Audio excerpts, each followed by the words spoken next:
Do you get hung up trying to decide between sales and marketing? Which is more important? Which one should you spend your time on? Where do you start? Is it like the chicken and the egg? Which one is more important to do first? It can be a little overwhelming and confusing. Am I right?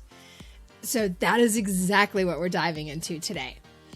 And if you're new, please go ahead and click that subscribe button. Grab the bell while you're down there. Click on that so you know when new videos drop. I'm Penny Kelly. I am the founder of Marketing Profit School, and I am our chief profit catalyst and prosperity cultivator here because we all deserve to have a profitable business that supports a prosperous life that we love. So let's dive into today's topic. Sales versus marketing. If you come from a corporate world like I did, they're always at odds. They're always fighting over budget and fighting over resources and people and all those things. And in fact, for a business to really do well and prosper long term and be a profitable business long term, they have to dance. Just like I teach traffic, I teach you to dance with the algorithm, right? You give it what it wants, so it gives you what you want. So when you're talking about creating an audience, building an audience, creating sales and revenue and profit for your business, it's the same way. The sales and the marketing have to dance together. What does that look like? Well, let's talk about that. So the bottom line is a lot of people who are independent business owners, solopreneurs, coaches, consultants, course creators, freelancers, you might not love the sales process, right? You might not love asking for the sale. Yet, that's what you have to do to put money in the bank. You got to sell stuff. So, if you don't like selling, the best thing you can do to help your business is to get better at marketing. That's because sales is the process of pushing your offer out into the marketplace, letting people know that you have something that they can buy, or you have a program they can join. It is transactional in nature, but it is also from a place of service. You're giving your audience what they need or what they want so that they can get the transformation they're looking for. Yet, marketing is the process of pulling that audience closer to you. So this is where the dancing comes in. If you've ever done ballroom dancing or partners dancing, someone's leading and someone's following, right? You all know the steps, you both know the steps, but someone's always leading and someone's always following. In business, a lot of times we learn that you just start by sales. And that's really, look, if you're looking for cash flow and you need to get money in the bank, you got to sell stuff. That's the bottom line. And if you want to build your business and grow your business, then you have to get marketing in place. So you're creating an audience and you're building that warm audience that over time can have the opportunity to become a customer or client. One of my favorite quotes, and I'm a big Peter Drucker fan of like 20th century business, really nitty gritty, no nonsense simplification of business. And one of the quotes that I love is, right here.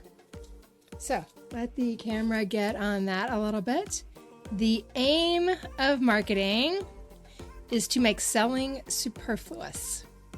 So that it's a little bit easier for back here, maybe, I don't know. Okay. So that is one of my favorite Drucker quotes.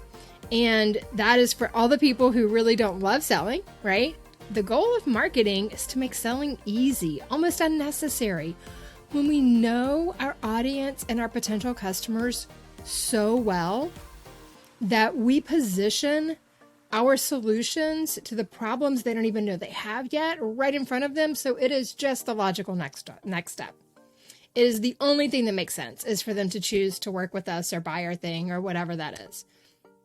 That is what I'm talking about. So tell me, join in the conversation in the comments below. Have you tested this dancing with sales and marketing? Do you like selling? Do you enjoy it? I actually enjoy it as part of the process. Look, I ran sales teams for 20 years. I had to enjoy it at some point, right? But I love marketing. I love the notion that we get to know our audience so well that we're joining those conversations they're already having in their head. That lights me up. helping my clients be able to do that with their audience really lights me up. So getting into the head and the soul of your audience so you know what they want and you can help to give them that, as long as it's in alignment with what you can actually deliver, that is a beautiful thing. So what does that look like?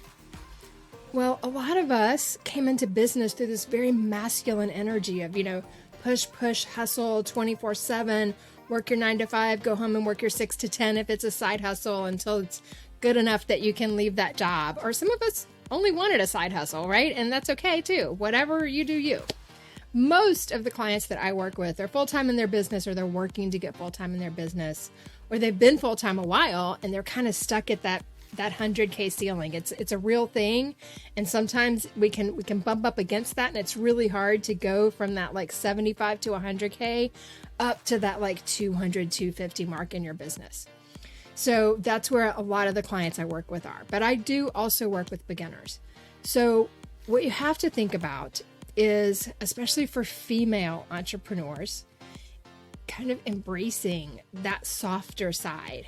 Whether we admit it, realize it or not, we thrive on community and on support, and we're naturally nurturing as creatures, right? I was a kind of ball busting manager. I was very go get 'em in my corporate life because I had to be. I was one of very few female managers in a very male centric business. I was in the wine and spirits industry for 20 years. And for a lot of those years, I was the only woman or one of 2 women at a boardroom table meeting with distributor managers or with broker managers in various states that I called on. And so that masculine energy from managing my teams and managing my distributor partners, that was natural. That's sort of what I had, was survival, right? Those of us that were women coming up through male-dominated professions, we sort of wore that costume to get ahead, to build our careers. So when you start pulling those layers away and you build the business that you want to have for long term, you want it to feel more natural for you as a female entrepreneur. And look, for the guys out there, sometimes it's not, they don't want that like hardcore masculine on 100% of the time either, right? But I know especially for my female entrepreneurs and business owners, we need that feminine energy and that balance and that rhythm. And that is what I think of it as. It is like the cycles of our business that are in rhythm with the way that our brains work and our bodies work.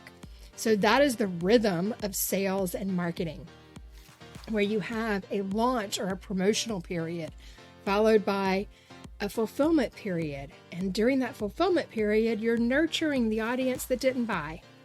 And then after that fulfillment period, you naturally cycle back into nurturing and pre-launch or pre-promotion and go back into a promotional period and back into a fulfillment period.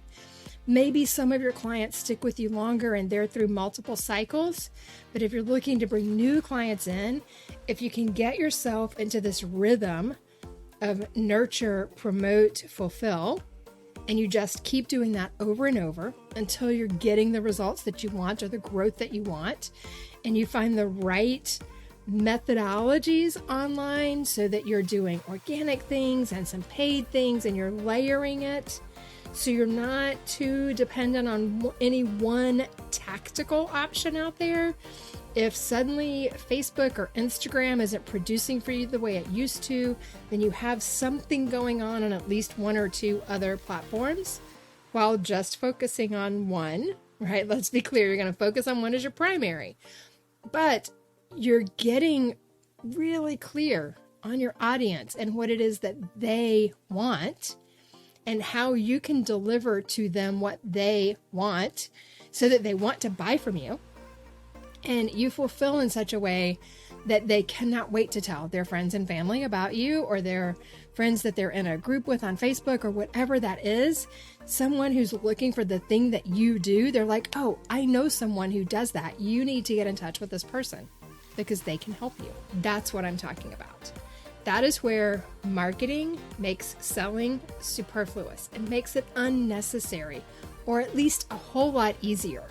because you are in tune with your audience, you're listening to what they want, and you're presenting the information of how you can help them with the transformation in their own language. So it's really easy for them to see how you're their person.